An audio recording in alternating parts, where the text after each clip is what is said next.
Beck Oliver, St. John Van Cleef, Robbie Shapiro, Jesse Katsopoulos, Danny Tanner, and Joey Gladstone.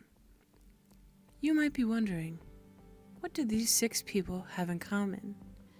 You might also be wondering, how does this video sound like it was filmed in a dark room?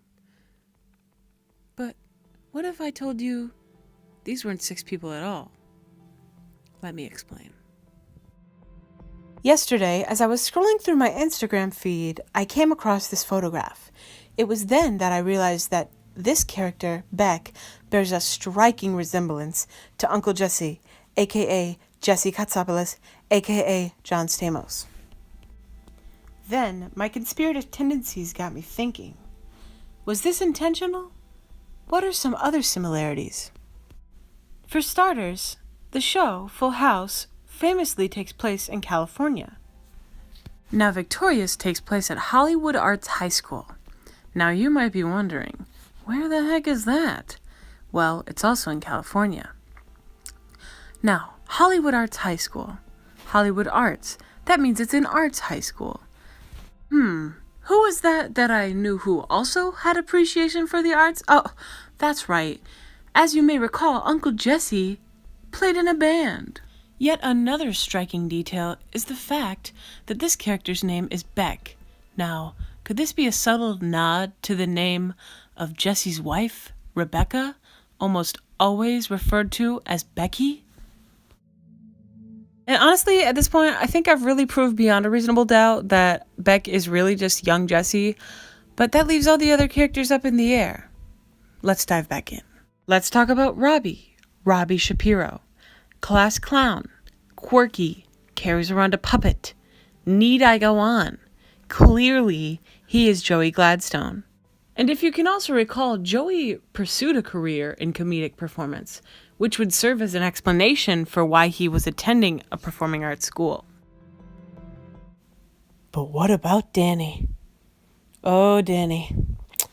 Danny was not as easy as a peg to peg, because he's not Andre.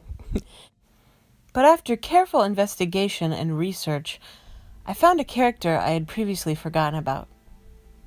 St. John. St. John is kind of the outcast. He doesn't have many friends other than Robbie, which is who he was originally introduced by. But why is that significant? Let's take a look at this clip. Hey, let's see some smiles. Everything is going to work out super great. Your Uncle Jesse's moving in. My best friend Joey is moving in. And you know what? Did you hear that? Best friend Joey.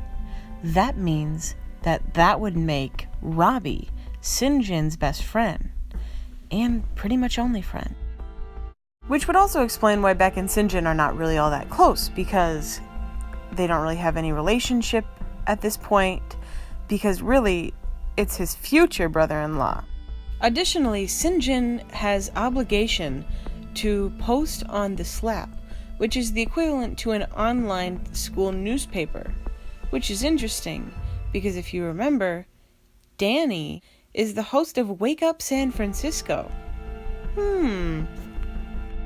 St. John is especially famous for his significant crushes he has on really all of the girls, but especially Tori Vega, which brings me to my conclusive, final topic.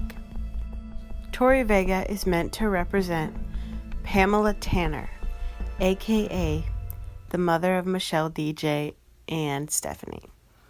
According to fullhouse.wikia.com, Pam and Danny met in 10th grade in geometry class. So, I think it only makes sense that the overarching plot of Victorious is to be the prequel of Full House, to give you more information on Pam and Danny and Joey and Jesse. This concludes my Victorious conspiracy theory.